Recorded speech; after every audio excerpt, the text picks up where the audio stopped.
السلام عليكم، ازيكم يا بنات؟ عاملين ايه؟ يا رب تكونوا بخير. اهلا بيكم في قناتي الفرشة شقة العرايس. لو اول مرة تشوفوني اعملوا لايك للفيديو، ما تنسوش تعملوا اشتراك وتفعلوا الجرس عشان يوصل لكم كل جديد في شقة العروسة. الفيديو بتاع النهاردة هو شقة عروسة من بلد اسمها الروضة، هي بلد تبع دمياط. حبايب قلبي احسن واطيب ناس. هيكون معانا في الفيديو النهاردة المطبخ والنيش ودولاب اوضة النوم ودولاب اوضة الاطفال. ونبتدي بأول حاجة معانا النهاردة في الفيديو وهي المطبخ. بس قبل أي حاجة قولوا ما شاء الله، ربنا يهنيها ويسعدها بيها يا رب. أنا حطيت لها هنا كده طقم كاسات، وحطيت لها معاهم فناجيل قهوة، وفوق هنا كده حطيت لها طقمين شربات، وحطيت لها طقم قارورة. أنا خصصت لها الضرفة دي كده لحاجات التقديم بتاعة الضيوف.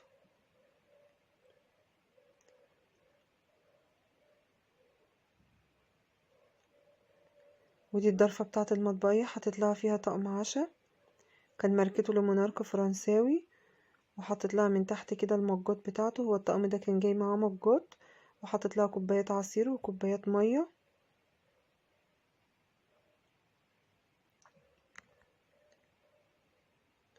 وهنا حطيت لها كاسات جيلي وكوبايات عصير وفناجيل شاي.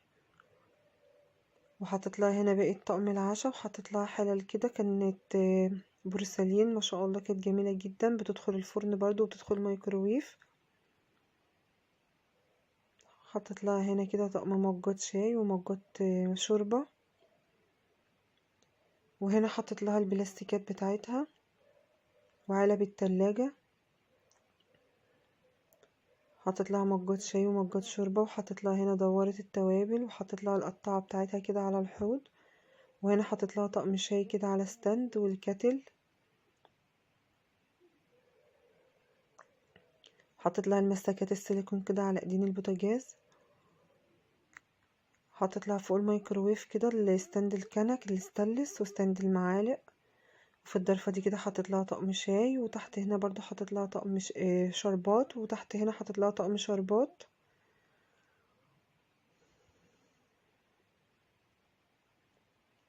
وهنا علقت لها كده بعض الرفايع بتاعة المطبخ، وعلقت لها الفوط بتاعة المطبخ. حطيت لها هنا المعالق السيليكون والمعالق الخشب. وهنا حطيت لها رفايع المطبخ،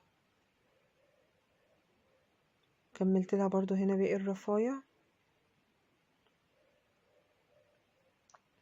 حطيت لها هنا الطقم الجرانيت كان ماركته سافلون التركي، وانا منزله لكم فيديو على القناه عندي على الطقم الجرانيت السافلون التركي، مميزاته وعيوبه وازاي تستعمليه وازاي تحافظي عليه. هي العروسه دي برضو كان عندها تيفال وكان عندها ستانلس وكان عندها سيراميك، بس هي كانت حابه ان هي تحطهم بره في البوفيه، لان زي ما انتم شايفين ما شاء الله ما كانش فيه مكان هنا في المطبخ. برضو هو المطبخ ما شاء الله مساحته كبيره، بس اللي عمل لها الدولاب المطبخ مش مستغللها المساحات اللي فيه كويس. وبكده المطبخ يكون خلص، ونروح بعد كده على النيش. هي كانت عاملة النيش بتاعها مودرن، ما شاء الله. العروسة دي كانت حابة ان النيش بتاعها كله يبقى ابيض في ابيض، كانت حابة يبقى كريستال بس، كانتش حابة تدخل فيه اي الوان. بس انا طبعا بنصح ان احنا ندخل لون او اتنين جوه النيش يكسروا اللون الابيض شوية، لان لما بيكون النيش كله ابيض في ابيض كده الحاجة مش بتظهر. لون او اتنين بيكسروا اللون الابيض ده شوية والحاجة بتظهر معانا. حطيت لها فوق هنا كده طقم قارورة كريستال بوهيمي، وحطيت لها في النص كاسات. هنا برضو حطيت لها طقم شربات ما شاء الله كان جميل جدا. وهنا حطيت لها طقم قارورة كانت كريستال برضو، وفي النص حطيت لها كاسات. وهنا حطيت لها طقم شربات. هنا حطيت لها كاسات جيلي بوهيمي، وفي النص كده حطيت لها طقم قارورة كان داخلها سيلفر شوية. وحطيت لها هنا برضو كاسات جيلي وكاسات ار سي ار. وفي الظهر حطيت لها طقم جاتو كريستال. وهنا حطيت لها الطقم السفرة بتاعها ما شاء الله كان رايق وجميل جدا، كان عاجبني جدا ما شاء الله. ربنا يهنيها ويسعدها بيه يا رب. هي ما شاء الله حاجتها كانت غالية جدا وقيمة، بس النيش كان عايز لون او اتنين يكسروا الابيض شوية، بس هي دي طبعا اذواق وانا بحترم اذواق العروسة.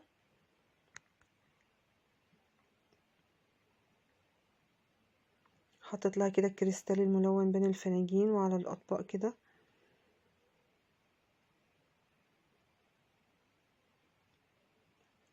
ناخد نظرة تاني كده على النيش، ما شاء الله.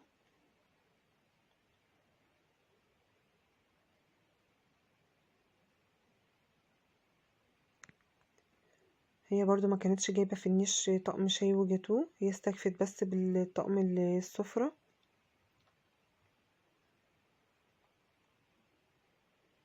المفارش برضو بتاعة النيش بتاعتها كانت رقيقة جدا جدا ما شاء الله.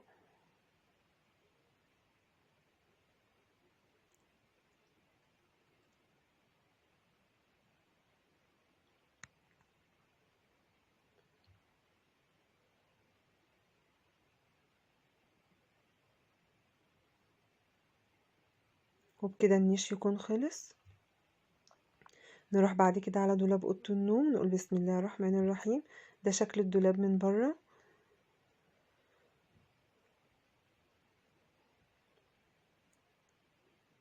هي تقسيمة الدولاب بتاعتها كان مختلف شوية عن الدواليب. يعني في الأول كده ساعات بيبقى الشماعة هنا عاملة في الأول كده أرفف.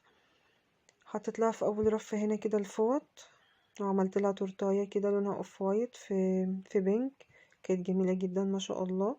وتحت هنا حطيت لها كوفرتتين وفي النص فوط برضو. وهنا حطيت لها كوفرتة وحطيت لها الملايات بتاعة السرير، وحطيت لها في الناحية التانية كوفرتة. وهنا حطيت لها بطانية وحطيت لها مفرش من بتاع السرير قطيفة. وعملت لها هنا كده كب كيك، وعملت لها فراشة، وعملت لها هنا سويس رول. وزينت لها كده بالفوط التركي اللي هي المطرزة اللي هي كانت جايباها ما شاء الله.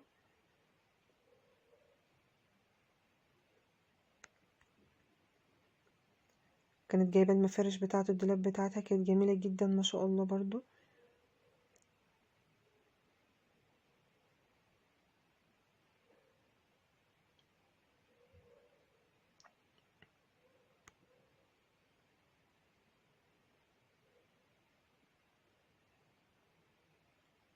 حطيت لها هنا كده الهدوم.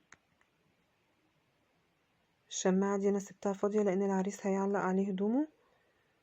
حطيت لها من فوق كده الهدوم الصيفي، زينت لها كده بالبيجامات اللي عليها اشكال، وعملت لها كب كيك. وتحت هنا برضو حطيت لها هدوم وعملت لها كده وزة. وهنا حطيت لها الهدوم الشتوي.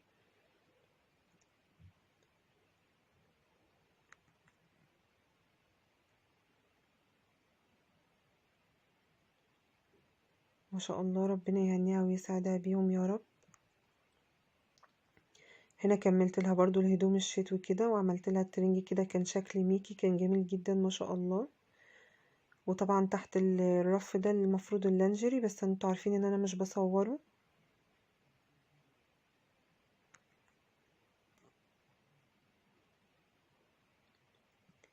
وبكده دولاب اوضه النوم يكون خلص، ونروح بعد كده على دولاب الاطفال.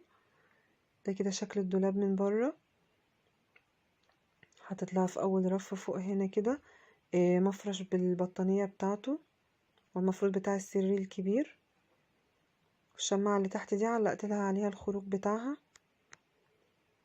حطيت لها في الضرفة اللي في النص دي كده المفروشات بتاعت السرير الأطفال، وحطيت لها برضو مفروشات من السرير الكبير. ما شاء الله مفروشاتها كانت في منتهى الجمال، ربنا يهنيها ويسعدها بيها يا رب. حطيت لها فوق هنا كده المفروض ان النبيتي دول لحافين أطفال، وفي النص حطيت لها مفرش قطيفة.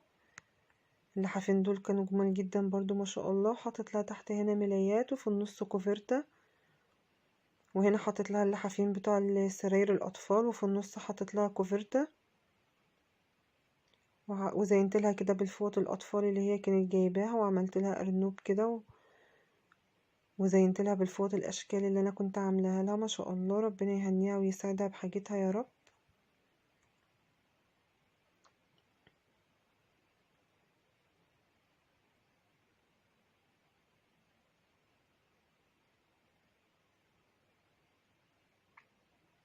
وكملت لها هنا كده باقي المفروشات. حطيت لها بطانيتين أطفال، وزينت لها بالفوط الاشكال اللي انا كنت عاملاها لها، وكملت لها هنا تحت كده البطاطين. وبكده الفيديو بتاع النهارده يكون خلص، ويا رب الفيديو يكون عجبكم، واشوفكم مع فيديو جديد وعروسة جديدة، وسلام عليكم.